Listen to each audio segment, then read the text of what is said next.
आदरणीय Shrimati Sonia Gandhi ji, Shri P Chidambaram ji, Shri Sushil Kumar Shinde ji, doctor Farooq Abdullah ji, Shri Rahman Khan ji, Shrimati Sushma Swaraj ji, Shri Arun Jaitley ji, distinguished members of the National Integration Council.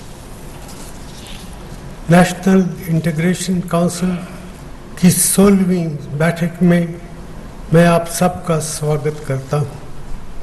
वैसे तो इस काउंसिल की हर बैठक महत्वपूर्ण होती है, लेकिन चूंकि आज की बैठक उत्तर प्रदेश के मुजफ्फरनगर और उसके पड़ोसी ज़िलों में हुए सांप्रदायिक दंगों के फौरन बाद हो रही है, इसलिए इसकी अहमियत और भी बढ़ जाती है।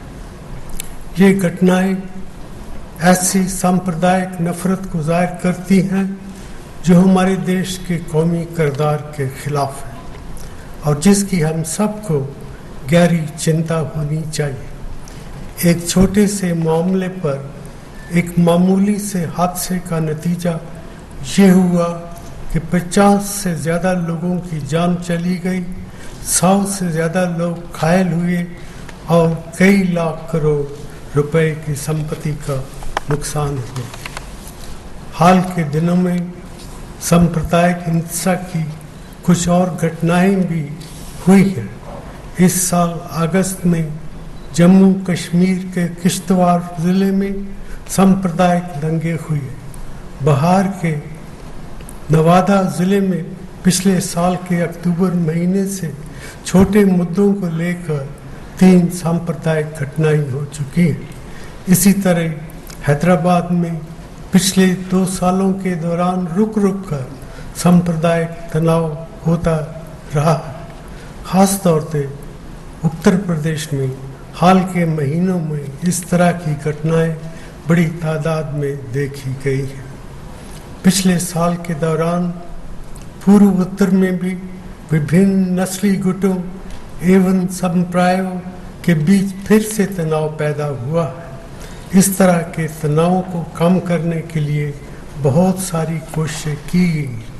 असम में पिछले साल भड़की हिंसा के शिकार हुए लोगों को राहत पहुंचाने और उनके पुनर्वास के लिए भी बहुत प्रयास किए गए, लेकिन अभी भी दूसरी जगहों पर विभिन्न नस्ली गुटों के बीच हिंसा की वारदातें हो रही हैं।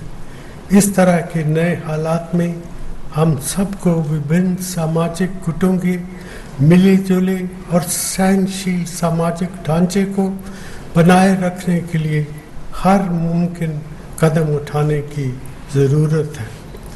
ऐसा लगता है कि राष्ट्र विरोधी ताकतें विभिन्न संप्रदायों के बीच छोटे छोटे मतभेदों को बढ़ाकर उनका फायदा उठाने में कभी कभी कामयाब हो जाती हैं। ये ताकतें हमारी लोकतांत्रिक व्यवस्था के लिए एक बड़ी चुनौती है।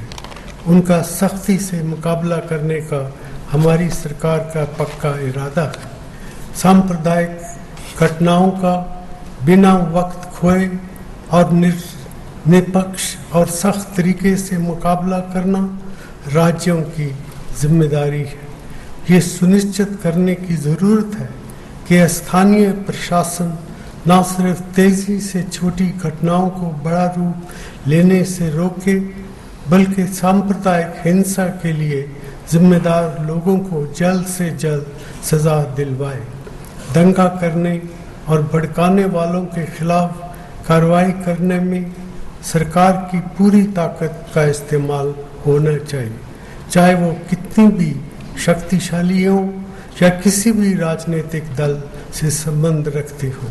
सरकार की कार्रवाई कानून के मुताबिक होती नज़र आनी चाहिए ताकि सभी धर्मों के नागरिकों में ये भरोसा पैदा हो सके कि वो अन्य नागरिकों के बराबर हैं और इज्जत के साथ अपनी ज़िंदगी जी सकते हैं।